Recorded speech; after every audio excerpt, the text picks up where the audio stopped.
we're going to be spending, like I made mention, we're going to be spending the next hour here on a little bit of PowerShell being used in the hacking world. And I thought I'd better at least let you know who you're dealing with here. My name is Dwayne Anderson, one of the security consultant and instructors with Mile 2. Look, I'm supposed to be an expert, but I always struggle to say that because there's always somebody better than me. You don't have to go that far. I have been in the industry for quite a while, and I do travel the globe.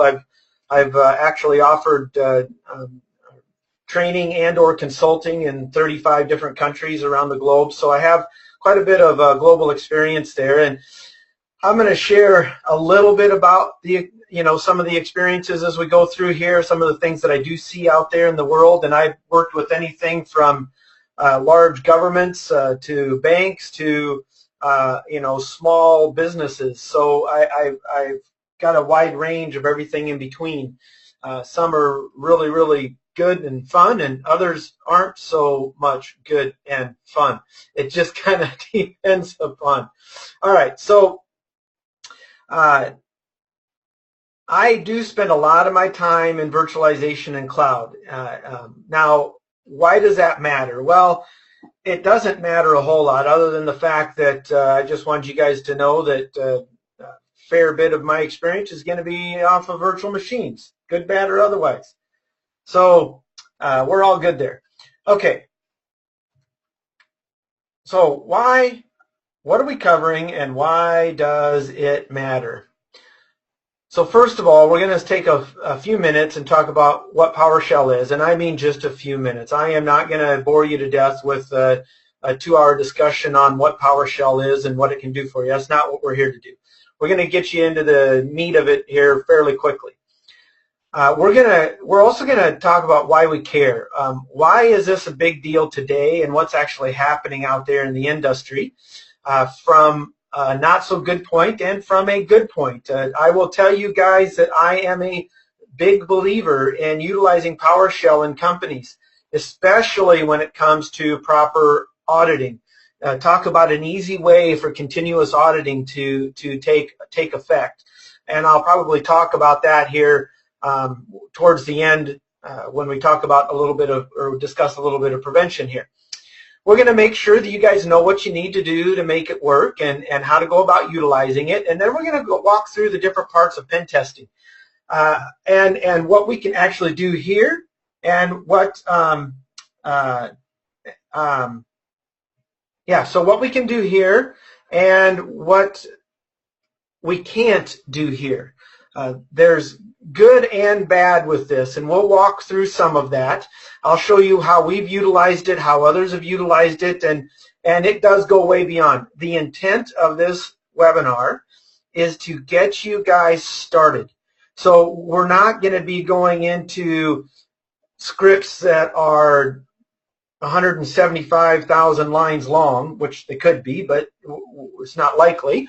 We're going to be going through some of the basics so that you understand what we're doing and why we're doing it, and that'll get you a really, really good start. And we're going to finish up talking about prevention, which is awesome, some of the things that have been added into the latest version of this. All right, so what is PowerShell? I love this statement here.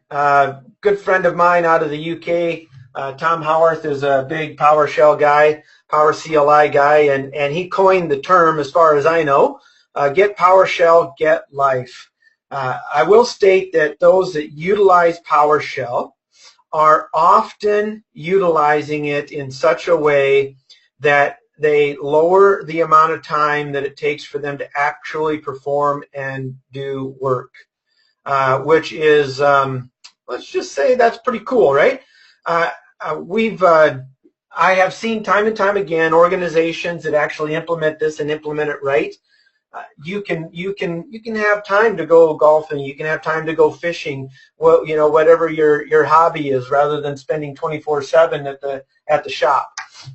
Although you could also just fill your time with other things as well, right? So let's not go there. So get PowerShell, get life. It is a very common tool today and becoming even more common. And it's simply a task automation and configuration management framework. That's it. It's going to automate tasks and automate configuration. It allows us to do everything from changing settings, adding users, adding machines, changing configurations on systems, in Active Directory, whatever the heck you're dealing with. I utilize Power CLI all the time when configuring VMware virtualization, VMware vSphere. I love that tool. It really saves me a ton of time. I use scripts for many of those components. So this goes way beyond just a Microsoft product. There are a lot of other tools, and it's interesting to take note that this was made open source and cross-platform just last year. So we're going to continue to see this expand. Good and bad, right? Continue to see this expand, both good and bad. Okay, so why do we care?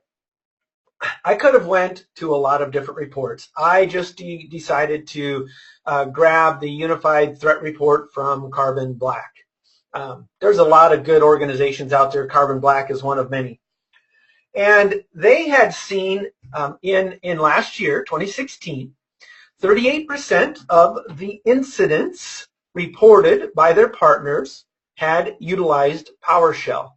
That is fairly significant.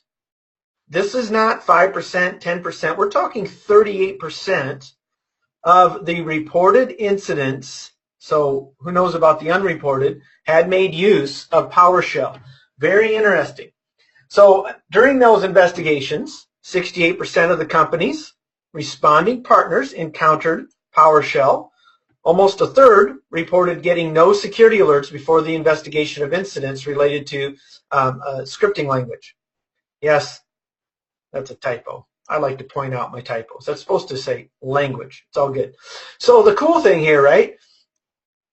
No security alerts. Well, why is that? Well, we think about PowerShell, right? PowerShell is an authorized API, an authorized service, an authorized process that works with many of these different operating systems. And if an organization is utilizing them, any user on the system can make use of PowerShell in whatever manner is allowed by the organization or the firm. We'll talk about some of the good and bad related to that. So it's not likely you're going to get very many security alerts unless you have a high level of security related to the use of PowerShell, which is not common. Very few people even know some of the new capabilities with PowerShell version 5. So we're getting there, right? We're getting there, but no security alerts, very common. And we're going to walk through just a basic scenario. I'm going to talk about where and what and all that kind of good stuff. So the majority of attacks, 87%, were related to click fraud. Fake antivirus programs and ransomware, but social engineering techniques are still the favorite language. 87% click fraud, social engineering. Geez, you've never heard that before, have you? Nope, something new today, right? I'm just kidding. So again, common items related to these attacks. And so once we get on a system, regardless of the user's privileges, if PowerShell is being used in the environment, the user will be able to utilize it. So keep that in mind, okay? All right, so how do we make it work? First of all, PowerShell is already part of the Windows OS. We're going to be spending our time here. I've got an entire hacking environment set up in our totally awesome cyber range. Okay, I think it's totally awesome. It's a fun place to go to be able to hack and be safe. All of these systems are isolated. They do have internet access, but they're isolated. The only place they go is to the outside world and back in. And then they can, of course, pick on each other all they want. Now, we're going to be spending our time. I've got a Windows 10 VM that we're going to be utilizing. Windows 10 has PowerShell built into it, right? And then I'm actually, to the dismay of one of my colleagues, I'm actually going to be doing a bunch of enumeration information gathering out of this Active Directory that we have set up for most of our classes. Now, that's just what we're going to be doing. And then we're going to make use of Kali Linux towards the end if we have time. If not, I'll just walk through exactly what I'm doing. We'll see how the time goes, because I talk a lot. All right, so I'm going to show you guys. We're going to be making use of Windows PowerShell. You know, I'm going to just click here and just type PowerShell. Now, Windows 10, Windows 8.1 comes with Windows PowerShell, both the 32-bit and the 64-bit, and PowerShell ISE. Now, I like PowerShell ISE only because I can run multiple different programs all in one. I'm not a big guy making use of functions. I'll talk about that later on. You can write your own little program script as a function that you can run from command line, you know, with a dot, backslash, and away you go. I think that's right. I always get the backslash and forward slash mixed up, but you know, once you make a mistake once, you figure it out. So that's where we're going to be spending our time here as we go through this. So it's all built in. That's always good, right? We love the fact that it's built in. You need a user account. Now, one of the things that's a little dangerous about PowerShell, in my opinion, is that you do not have to have administrative rights to make use of PowerShell. A user can make use of PowerShell if it is set up to work. Now, there's going to be restrictions on PowerShell based upon whatever security, if any security mechanisms you have in place, and we'll finish up talking a little bit about them at the end of the session. Now, this is important. So if me as a hacker is going to make use of any scripts, we're going to need to either utilize remote signed or unrestricted. And we'll go through, I've got that in the next slide, but I'm just going to talk a little bit about that. There is, you can allow none, no scripting. You can allow all signed scripts, meaning they're going to be signed based upon a certificate or a signature mechanism that you guys utilize. You can use remote sign, meaning that they can be scripts that are signed by any place that can be verified. Now, that's also dangerous if the systems have internet access, because I can sign my own scripts and have them be validated and verified by my own CA. So as a hacker, that's not a big deal. But I most commonly see companies that are utilizing PowerShell. They utilize the unrestricted scripts, and it's real simple. Individuals that love and use PowerShell are constantly improving the scripts, are constantly changing the scripts, adding new ones. It is a real pain in the backside to go through the signing process on every single little change you make inside of a script.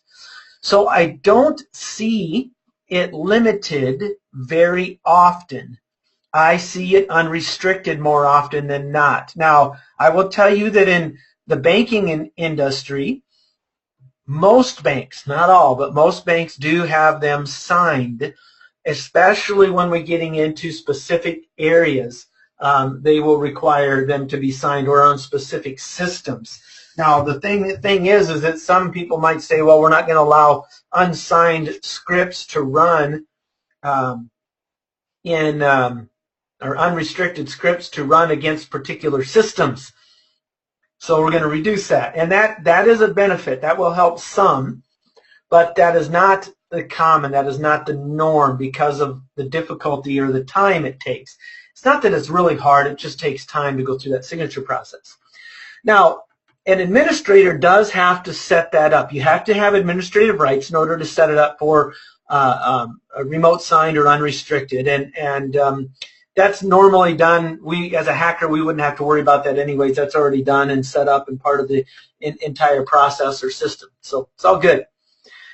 They would also need to add the remote server administration tools. Now, That is only true if we want to make use of some of the items that I am going to demonstrate today.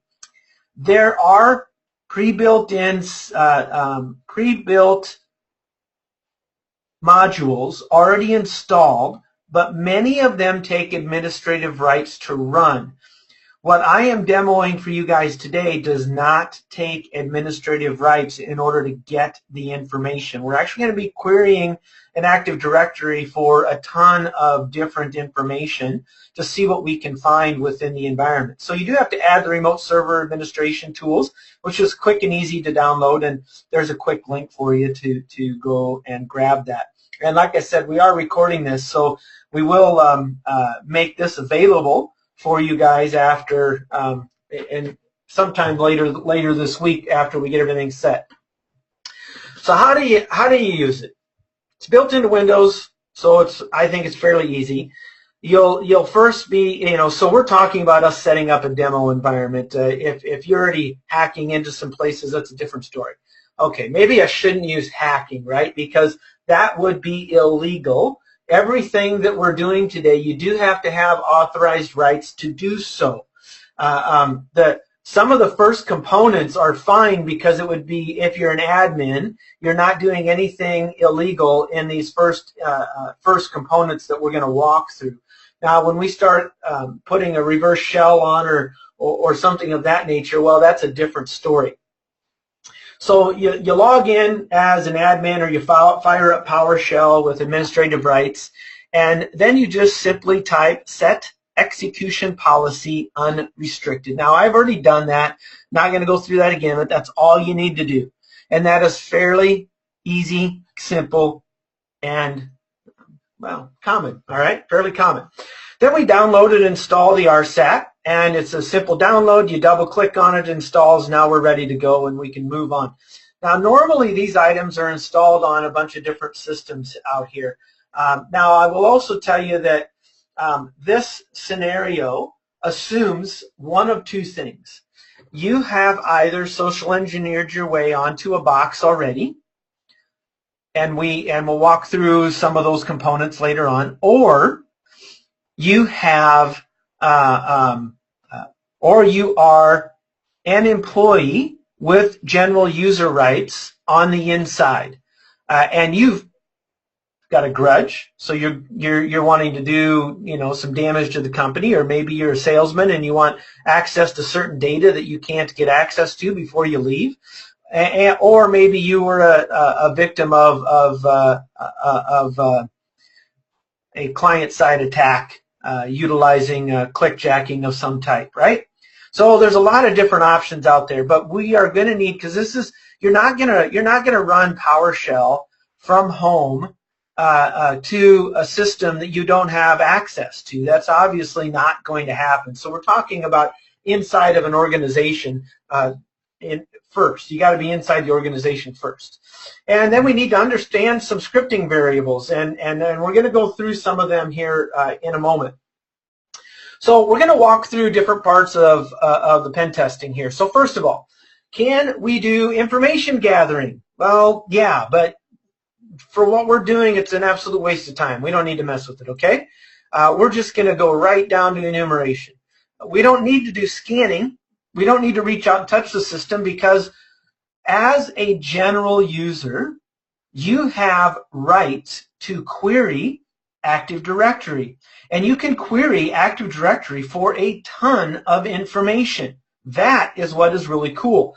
So we're going to be spending our time on enumeration. We're going to demo a simple attack that, as an insider, is actually pretty darn easy to do.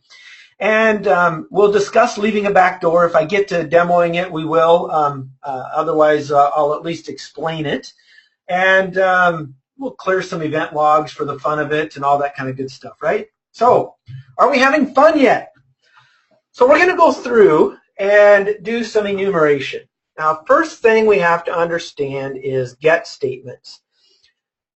Get is just that. We are asking for information. We are querying something to gain a little bit of information. When it comes to Active Directory, any user can query the AD for said information. It's not quite the same when we're dealing with other systems that we may or may not have access to remotely. If we don't have rights to be on the box, we won't be able to query said box. And there's a few other things. For example, I cannot get event logs as a general user. I would have to be admin, okay? So the get statements are very important to us, and we're going to gather a ton of information to be able to demo what a simple attack that we've done inside systems multiple times and had fairly decent success as we're learning more about it, okay? All right. Next, get the AD user. All right, that makes sense. We're going to gather information about the Active Directory user. We're going to gather information about the computer. We can even talk about get service. Now, get service does require you to be an admin. All right, so we do have to be an admin in order to make that one happen. So before we even start getting the service, we've got to figure out how we can become an admin. All right, so what I want to do here is roll you guys through a few different options as we are and explain what's going on so you can kind of see what we can and cannot do here. All right, so I'm in my Windows 10 and I want to point out two things. I have two different Windows PowerShell ISC items open. This one, as you can see in the upper left here, is being ran as an administrator. All right, so we're not going to utilize this one to start with. Okay, I am going to utilize a general user, and you know it's a general user because it does not say administrator in front of it. Okay, now a general user, as I made mention, you can see down at the bottom, I'm logged in as student 100. Woohoo! So I'm the 100th most important person in the company today, which is sad because there's only 10 of us. Come on, that was funny. I'm just messing around. It wasn't that funny. All right, so what we're going to do here is I got some different scenarios that I've laid out, and yes, I did just make it easy on myself by making it so I can copy and paste here, and I could just run the whole thing. This is a scripting tool, so I could just run all of these. I could comment some of them out and do what I needed to. We're going to start with getting user details, and that's what my plan is to kind of dig through this. So the first thing I want you to understand is we're running as a student 100, and I'm going to simply utilize the get AD user command. And the dash filter, I could filter by a lot of things, and I'll demo some of that. But we're going to get all of the details for every, well, not all the details, that's not true. We're going to actually get all users, and it'll return just a few details back here. So I'm going to press enter here, and I'm going to let it finish. And then we'll go take a look at what I've done here. So this bottom one, let's just look at this. So we can see the distinguished name for an account that's not mine, right? We can see that this is enabled. That's cool. The given name, service account, well, SRVACCT, right? Short for service account. Name, the object class, it is a user, okay? User. Now, scroll up here. I probably should just, I think I'll wait and do the another command another way because it'll take me too long to find what I want. We got our object, we got our SAM account name, our SID, and don't have a surname there, and user principal name. All right, cool. That's pretty normal stuff. I think you could have guessed most of that just being part of the organization, right? That sounds pretty normal. Well, let's take a look at more of the properties. Okay. All right, so we're going to look at all of the properties here for student 25, and then we're going to see if we can take a look at the same for the administrator account, okay? there is some good information in this, and there are a ton of properties here. This is not just a one-stop shop and a small, quick item here. All right, so here's student 25. So we have, if there's an expiration date on the account, when the account expires, you have to go look up those numbers because I can't tell you exactly what it means. I got to go look it up with Microsoft. It's all good. The account lockout time, there isn't one right now. Account not delegated. Okay, that's cool. Allow reversible password encryption. Now, this is an interesting one. And you'll see that we have one account that allows for reversible password encryption, but the user didn't set it up correctly, or the administrator. We'll discuss what's going on. This one's an interesting one because this actually lowers your level of encryption. This makes it easier for us to brute force, makes it easier for us to crack the encryption utilized because it is reversible.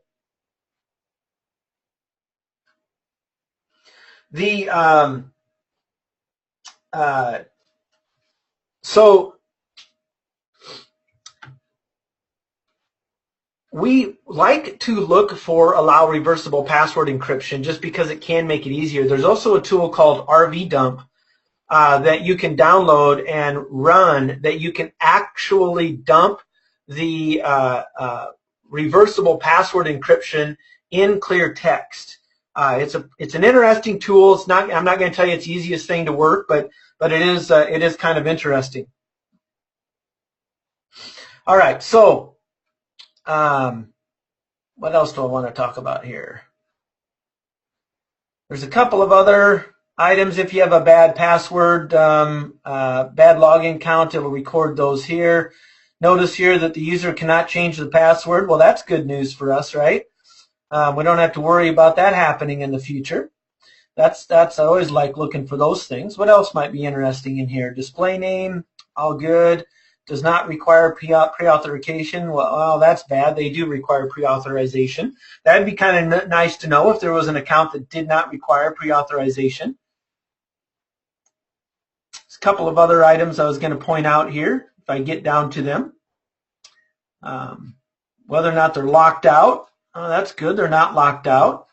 Last log off, bad password attempt. Last bad password attempt, at least it records those things. It's kind of interesting. MNS log on account. Not a big deal there. Let's see, what else did I want to talk about? I know there was something else that I wanted to point out. And it might come to me as I look down through here. Password's not expired, that's good. Last set, never expires is true. Password not required, I always like to look for those. In this case, that is false. I'd like that to be true, but that's not the case. All right, so let me see. Is there anything else here that I want? Just kind of looking down through these, you can see there's a lot of information here. Whether or not it's trusted for delegation, trusted to auth for delegation, so not happening there. All right, I guess we're going to be good enough. So there's a lot of information here. So what I'm going to do now is we're going to roll through. Let's just do a quick up arrow here. And let's, instead of student 25, let's see if we can get that same information for administrator. All right, well, that's good to know.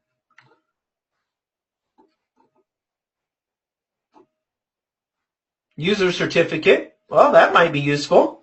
Yeah, you want to be able to do some certificate injection, fake yourself as the user. That might be very useful for us. Let me see here. So you can see it's all the same details as to what we had seen before, which is good, right? I know what I wanted to look for. Just looking to see if it's trusted for delegation. It is not. Now, we can also just do a simple one. Instead of getting all the properties, we can just get the basic items for the administrator here. So we can see that it's enabled. It's still a user, yeah? SAM account name. So what we're getting at here is that even though I'm a normal user, I just gathered quite a bit of information related to, related to those components. Now,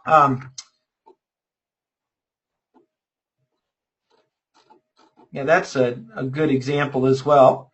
One of the individuals made mention, which is good, that with the member of, we can see how much power that user actually has, what different groups they're in. That's a good one to be looking at as well. I completely forgot about that, so I appreciate that. It's good stuff here, right? A lot of good information that we can gather from this. So let's go down through here and just talk about what's happening on these next items. So to get AD user, we can use this filter command, and we can filter for any of the properties that were listed in that long list to make our job easier. So we're going to take a look at and see if there's any users that have the password not required equal to true. Well, if there was one, that might be kind of nice, right? Oh, we got one. And of course, it's the guest account, and it is not enabled. So that's going to be a waste, right? But boy, that would have been awesome if we would have found someone that said password not required. We started thinking about different services that some companies have running, and the different service accounts. There are organizations that have service accounts that do not require a password due to the particular application that they have running. Usually they're a little older in nature, but it is the case and could possibly be the case. So we do want to look for that, and look how hard it was for me as a normal user to go find that particular system. And of course we don't know what they're a member of, what kind of power they have. Of course we can see that one here, but you start thinking through the enumeration process here. We've got a lot of items here. Now we can also do just the opposite here. We can actually look at a particular user and validate its property to take a good look at that particular user. So what happens is when you run this particular command, we're going to get all of the normal items that we gather when you do a standard get AD user, but we're also going to add the property password not required. So notice it did come back, distinguished name, given name, all that stuff, but it also included the password not required set to true. But sadly, like I said, this one is enabled to be false. Well, I made mention that, about this filtering. I made mention about the allow reversible password encryption. So let's go ahead and do a filter for that, shall we? I'm glad you guys are saying, yeah, Dwayne, let's do that. Let's test that. All right, so here you go. We just did a allow reversible password encryption, and there was one user, that service account, that has that actually set to true.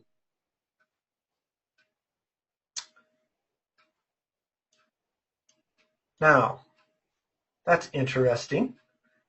Usually, oh, I just did a filter for it. Sorry, I did a filter for it. I was thinking about this bottom one here, when it would actually pop that up. So that account must have the allow, because that's all we did is filter for it. So now I'm going to validate it utilizing this other one where we're actually searching for that particular property, and that's at the top, and that's set to true.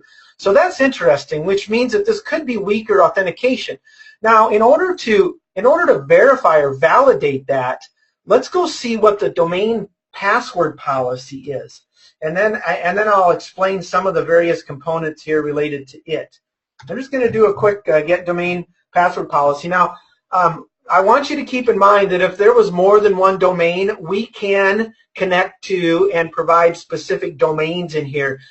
We only have one domain set up, so we're sticking with that one and utilizing it. But if there was more than one group, if you have custom password policies on particular groups, we can query that as well. That's not set up in this environment, so that's why we're sticking with what we have here. Okay, so we can see the complexity is enabled. Well, that's good news. The distinguished name, MWHA.local, that stands for Midwest Housing Association. Woohoo! All right. Lockout duration and observation window is 30 minutes. Now look at this one though. This is interesting. The lockout threshold. This is the default setting for Windows. So when it's set to 0, that means that we can have as many bad logins as we want. We are never going to be logged out. You set it to 1, you have 1 bad login, you will be out for 30 minutes. You set it to 3, you'll have up to 3 bad logins, and then you'll be locked out for 30 minutes. But at 0, that means it is off. That means that there is no lockout threshold, which is really cool. Our maximum password age by default is 42 days, but we already saw that some of those accounts we're never required to change. Minimum password age is 7. The minimum password length is 7, but the age is 1 day. Object class, domain DNS, yay. We can password history count. They keep 24, but since we never changed it, it doesn't matter. But the bottom one, notice here, reversible encryption enabled. It is set to false. Now, in order for that user to actually work and function, he needs to fall under a password policy that would also be set to true. So usually when companies are making use of that, they will have a separate OU just for those users, and they'll have a custom domain password policy for that OU, for that organizational unit. And then that would be set to true, and then when you set the user to true, then it is saved. And I'm sharing that information because when you go to gather some passwords, when we go to enumerate some of these items, we could actually get that in clear text if it was set to allow reversible encryption, but that's not the case. So now, here is the key behind this, okay? Here is the key behind this. The reason that I think this is so dangerous is when we know the lockout threshold. This is important. Okay? Lockout threshold and lockout time.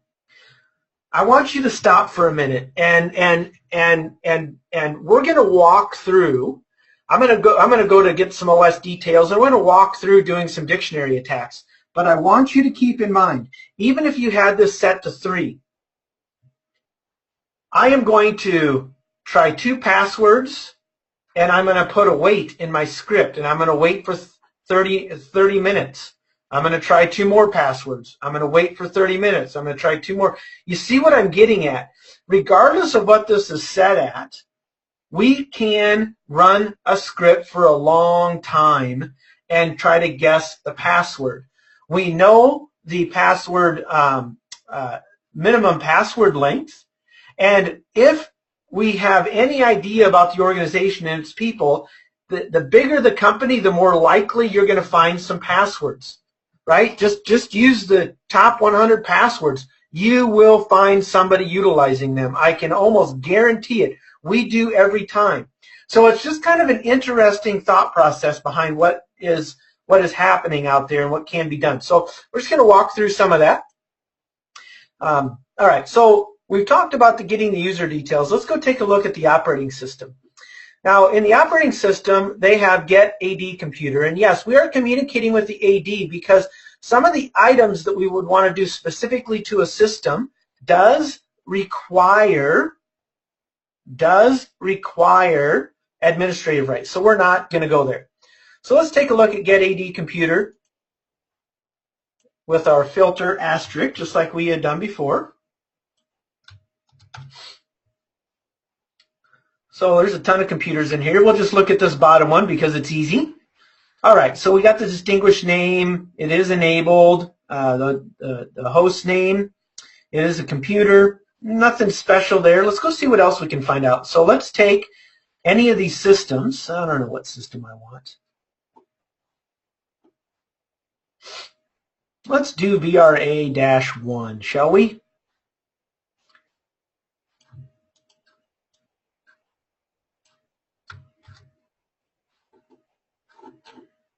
And as long as I type right, we'll be good, right?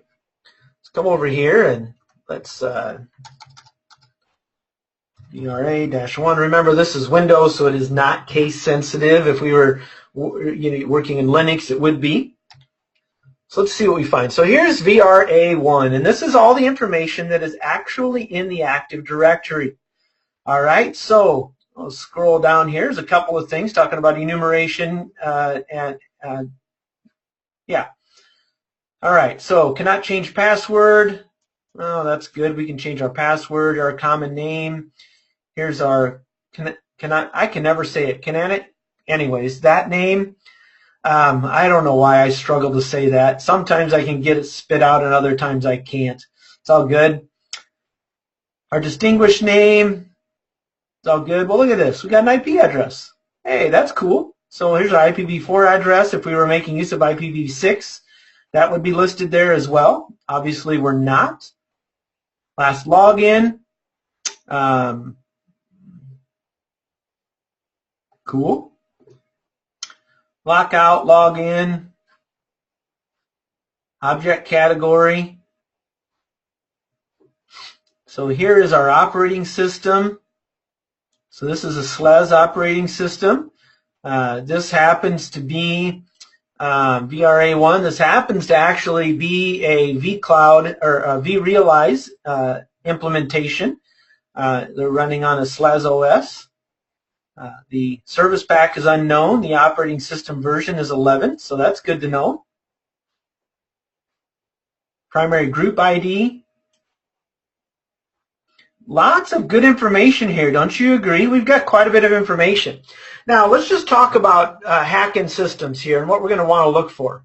So this next item, I'm going to go ahead and first paste it in here, and then we'll talk through this. So we're going to gather every VM. We're going to gather every property. And then we're going to list this in a format. So that's a pipe command. We're going to pipe it to a format table. And we're pulling out the name, operating system service pack, and operating system version. And that is what we're going to take a look at. Scroll over here. And we're going to tell it to wrap and auto space so that we actually get to see everything. Because if you don't put the -auto in there, it'll cut it off at, I don't remember how many bytes it is, it'll cut it off and you won't be able to read everything. So we want to be able to read everything. So let's see what we can gather here. How hard is our information gathering today? Woohoo! All right, so there you go. We'll scroll up so you can see what it looks like from the top. Did I wake you guys up? Well, hopefully. Well, you better not be sleeping on me. All right, so, and as you can see, this is fun and time-consuming. We got a whole lot of systems here. So we've got our name, we've got our operating system. If the operating system service pack is listed, so this tells me that somebody, I'll blame myself on this one, has not updated our Active Directory since the original install. That's probably not a good thing. We don't have any service packs there. Operating system version 6.3 9600. Now that is really good information. Wouldn't you agree? Now if I'm working as an insider, gathering this information is fairly easy to give to someone that's more skilled. Or they'll, okay, now that I know what you guys have in there, here's what you need to do to crack into it to gather that information. Right? So you can roll down through here and see a ton of good information. MWHA, MPT. Oh, that was a interesting one. So we got a couple of multi-point server 2012 premium. That's kind of cool. Windows 7 Enterprise. A couple of SLES. There's some unknowns. So they couldn't, the ESXi hosts don't register the proper information. But that's interesting because it does say likewise open 6.2. Now that is interesting. So because I'm a virtualization guy, I know that that means that this is version 6 update 2 that's installed on that particular ESXi host. So that's kind of cool. So even though it doesn't tell me, I just did some enumeration there, and I could go gather more information if I needed to. So you scroll down through and see all this. Now that's kind of cool. Now let's just say that you and I are going to say, well, we want to actually go right in and look at the 2012 servers. So what we're going to do now is we're going to simply do our filter for operating system equals to Windows Server 2012 R2 Data Center, and we're looking for properties, all of those properties that we had listed before, but we're only looking for that particular operating system. So there we go. Here's all those systems that have that unique operating system. Well, you know what? That's not quite enough because I need IP addresses.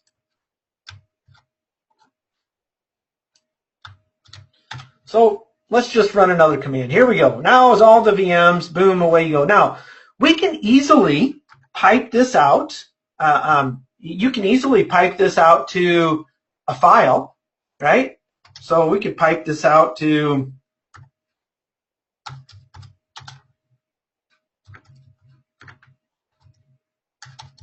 systems.txt. I could also use, I think I'm going to go with CSV. There we go.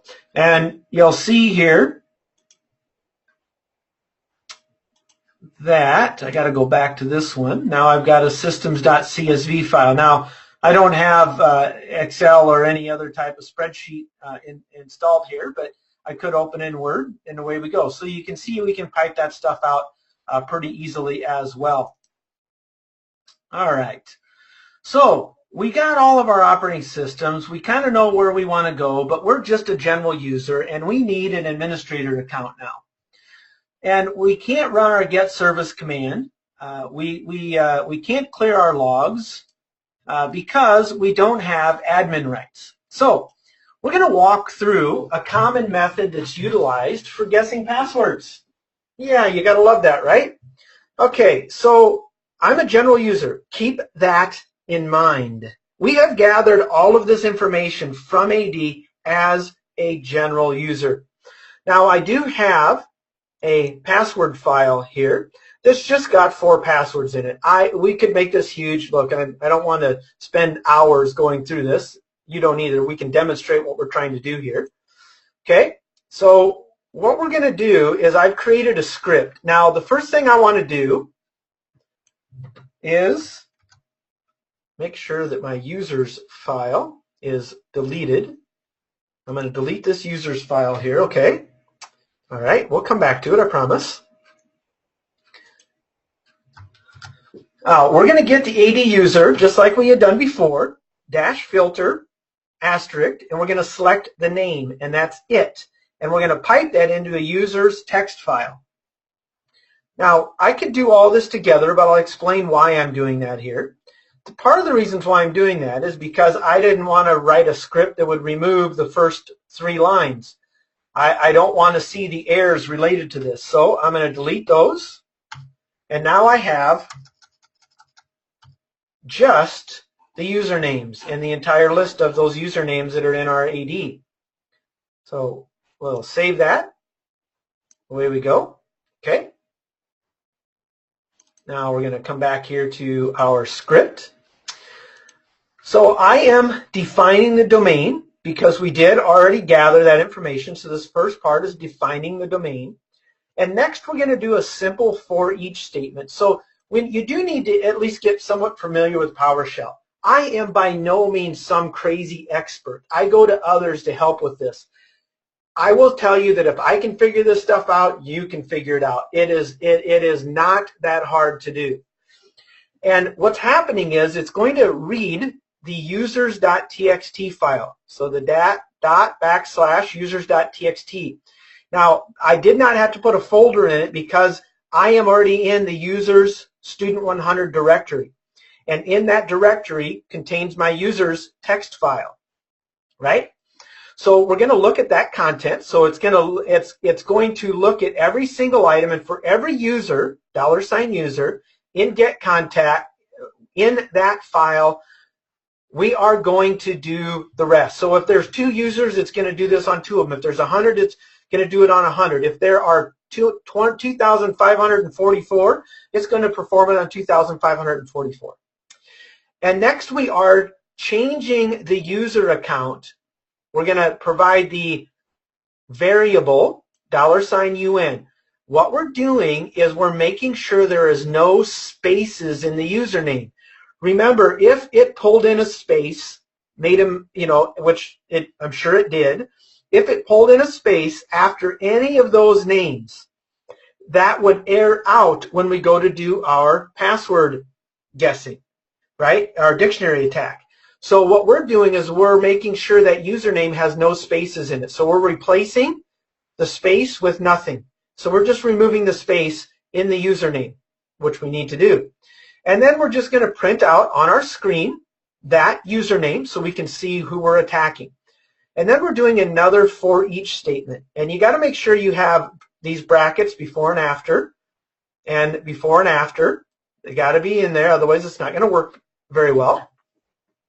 All right, so in this for each statement, now we are going to look at every password. So if we had 5,277 passwords in our password file, it would run through this for each statement for every user 5,277 times.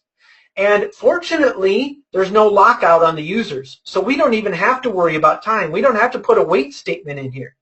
Because normally we would do this twice, and then we would wait. So for every, or 3 times, for every third time, we would put a wait statement in here. And you can do a counter and set that up. It's not hard to do. It's another fairly simple process. All right.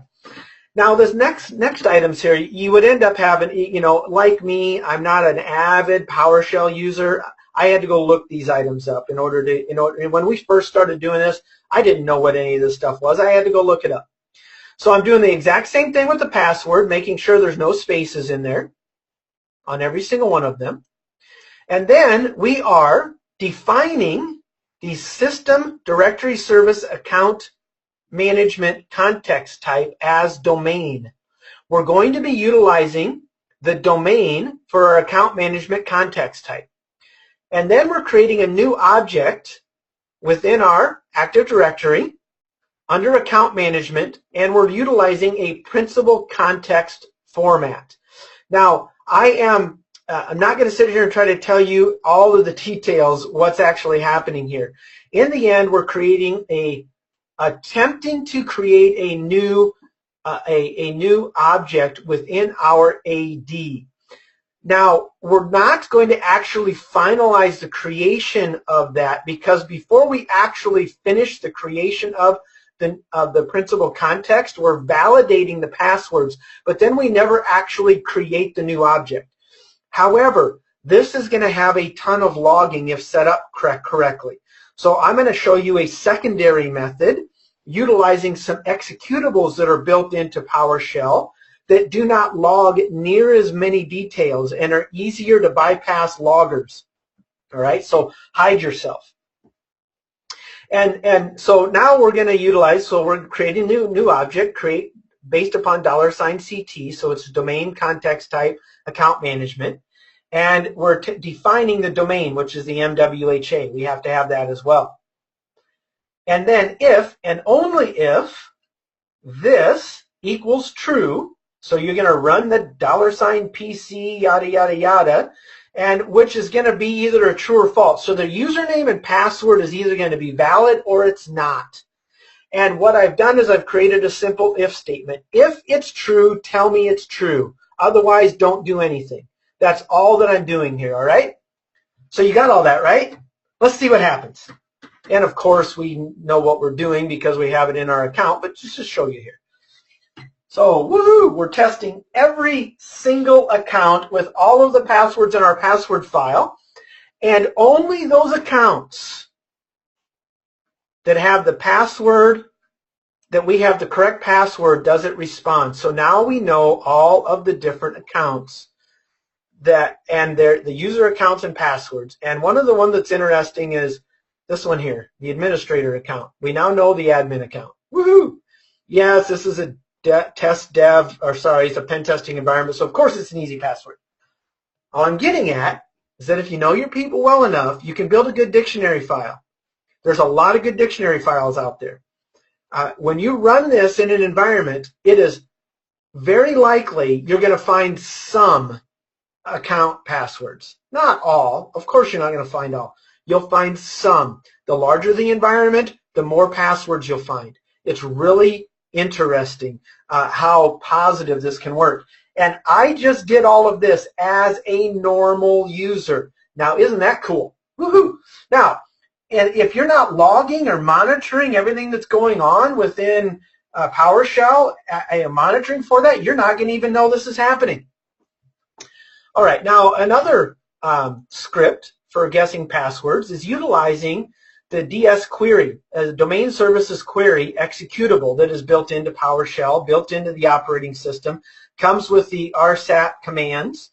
And this is a slightly different way of gathering the information from Active Directory. These executables are designed specifically to do a ton of different information for us related to gathering, changing, editing, whatever it is we want to do within AD. Now, this was actually designed before the AD commands I just demonstrated. Administrators have been utilizing these for quite some time. Now, we can do the same thing here on this DS query, outputting it to user.txt. Now, I'm going to go and delete my user.txt file now. Well, that's users. What did I name this one? No, still the same thing. So, just going to delete that so I don't have any issues.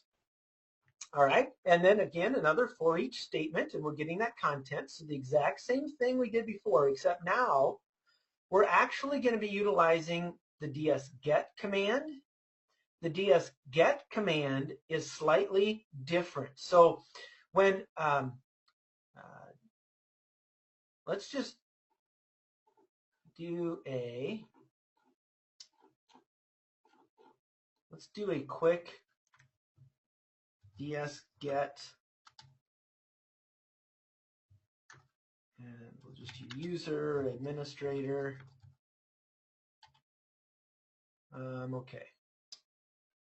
Because, now why did that just fail? I was just going to try to do a simple, oh, wait a minute.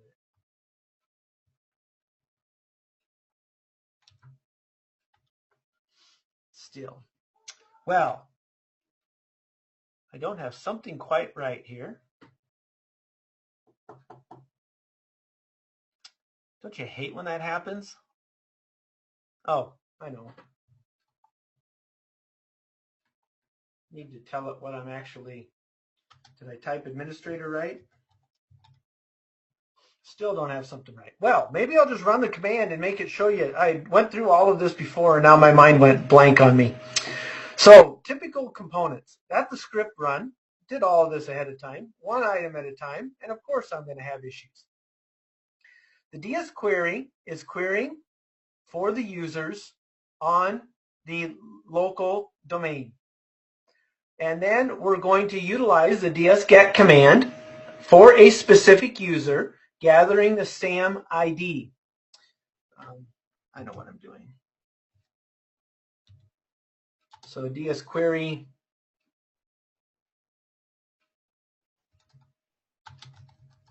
Well, let's just do it this way.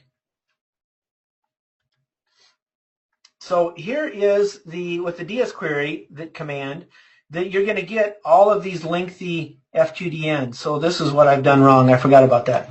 So these are your domain names that are built into the environment. And ds-get is actually going to. So now if I do and that's what I was doing wrong.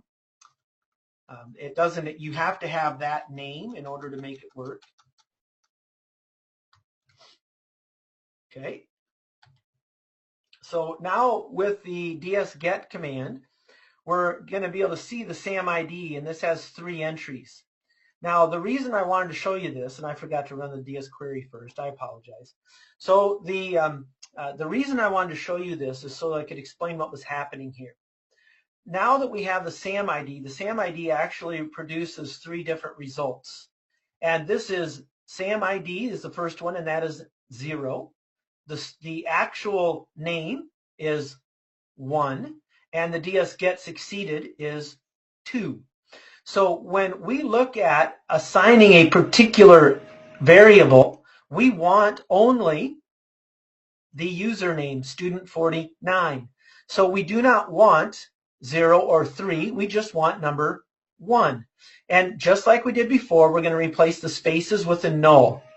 We're going to write out that SAM ID so that we can see what it is, and then for every password in the get content, so just like before, go through that same process, but now we're utilizing ds-get, which is not logged in PowerShell in the same manner. This is a different component. We're not trying to add any new objects. We're simply getting the user items and validating and verifying that they are who they are. Now what happens is that we're just going to null this out, so it's not going to produce any information, but we're going to be able to utilize the final code, which could be like an error code, the null code, true or false. And anything that produces a true, the $? is going to write out and give us the information. This is just a slightly different way of producing the exact same stuff. So here we go. And now it's testing. In this case, it tells us every account. Those that we guessed, it produces the password, and those that we didn't, it doesn't produce the password. Exact same manner, a little bit more stealthy than what we had before. Kind of cool, right? Yeah, woohoo! So here we are hacking away. Now, it's already past my hour. So what are we going to do here? Well, I'm going to show you a couple of different commands. First of all, getting OS details. Can we, now that we know administrative accounts, of course we can get services of any system that's actually up and running, right? So let's just see if we can run that quickly as the administrator. Well, let me see here. I think, there we go. We'll try it on a different computer name. And of course,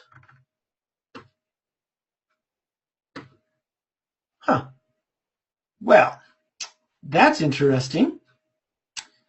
That computer might not. I just ran this. Not kidding. I just ran this a few hours ago to gather those services as administrators. So that's interesting that we don't have that information.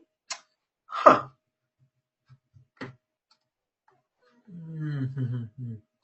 Well, let's go ahead and isn't that interesting?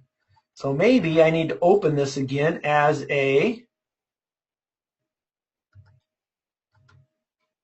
try to get the event log for that system. See, it's not allowing us to run it all of a sudden. So I am going to actually close this off, and we're going to open a new one as administrator. Something has changed there. Maybe my session timed out.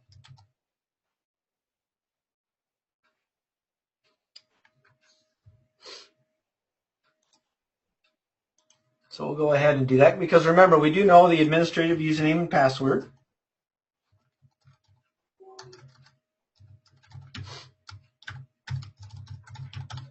Hopefully it was just a timeout session.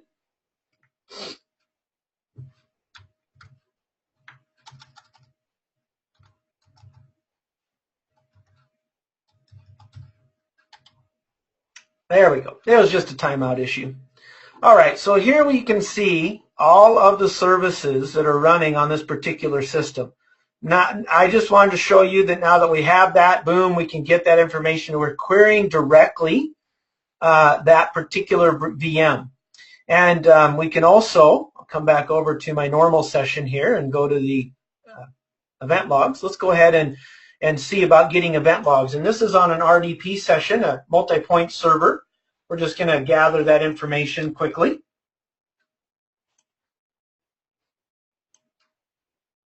All right. And we're looking at the newest 10. So here's the newest 10 security logs that have been in there in that particular time. So we take a look at at the time frame here, June 27th, 10:04, 10:04, 10:03. So we've got that understanding. Now we're going to actually pull back and grab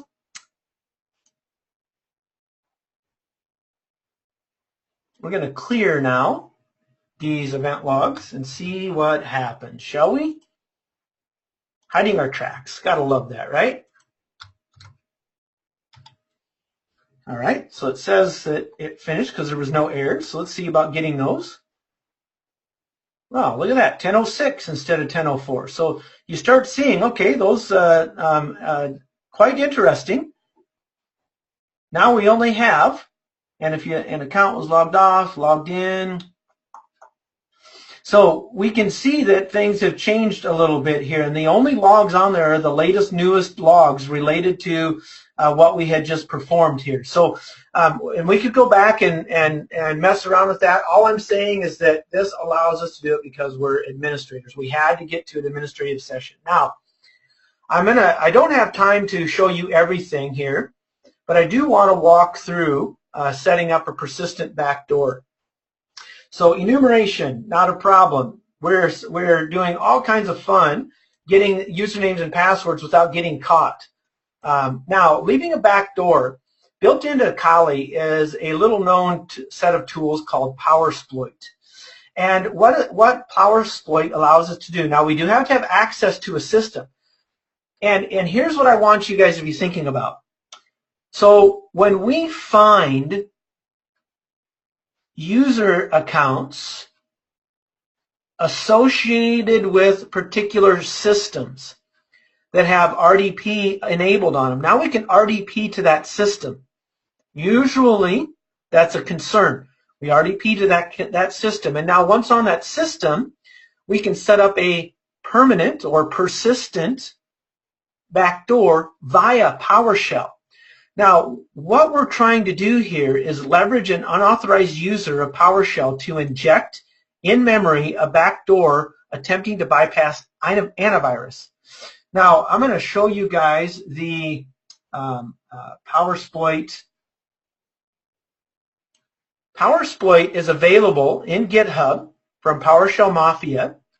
They have antivirus bypass, code execution, exfiltration, setting up persistent systems. In other words, what will happen is you can actually migrate to a service that runs all the time and embed a DLL that will run with that service every time the system's either logged on to or turned on.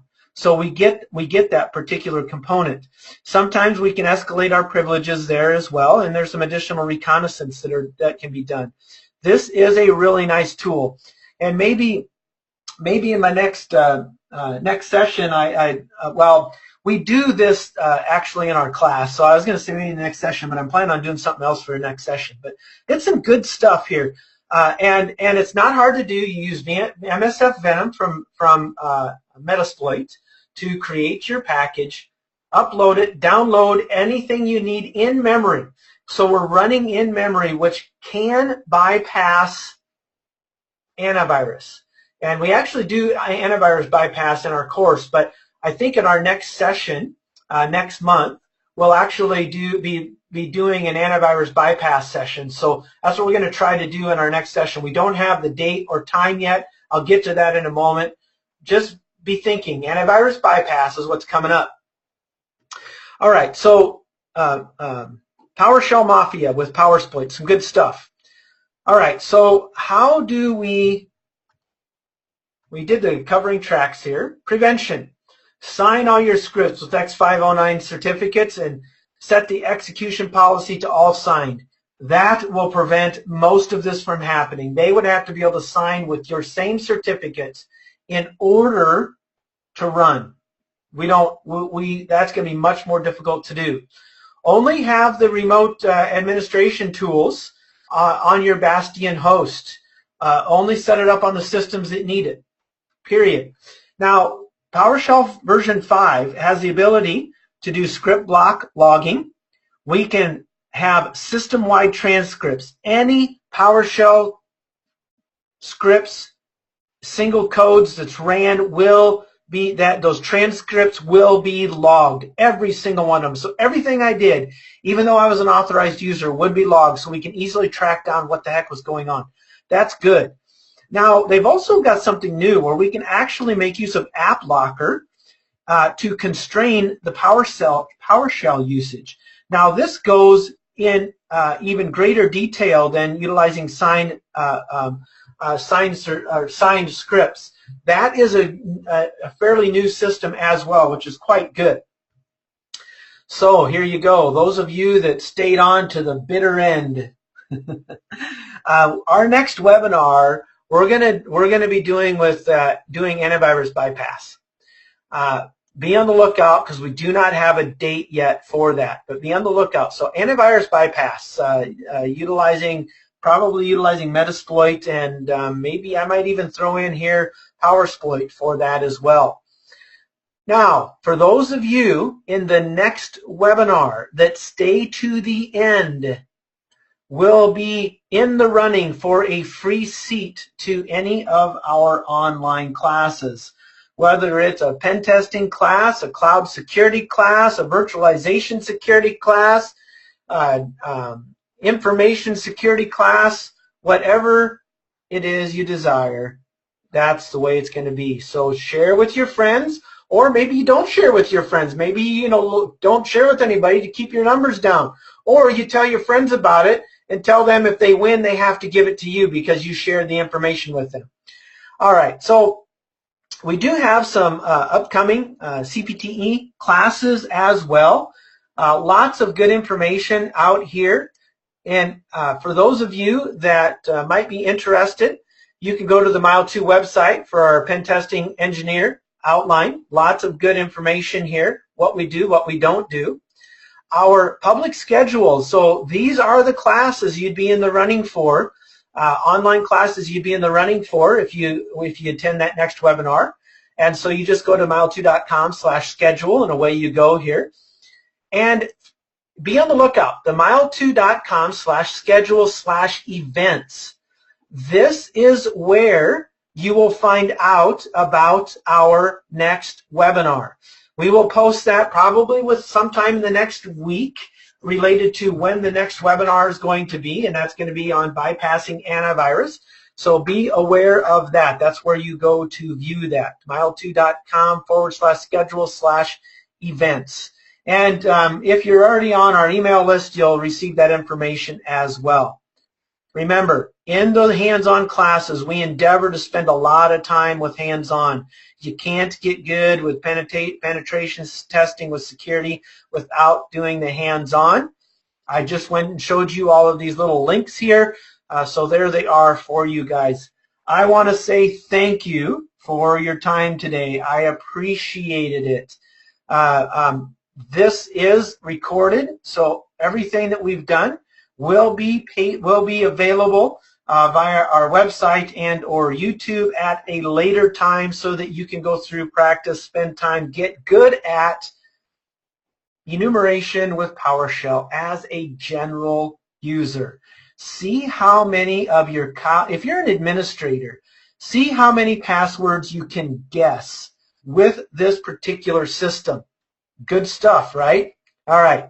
You enjoy your day. I'm signing off now. Have fun, and we'll catch you the next go around.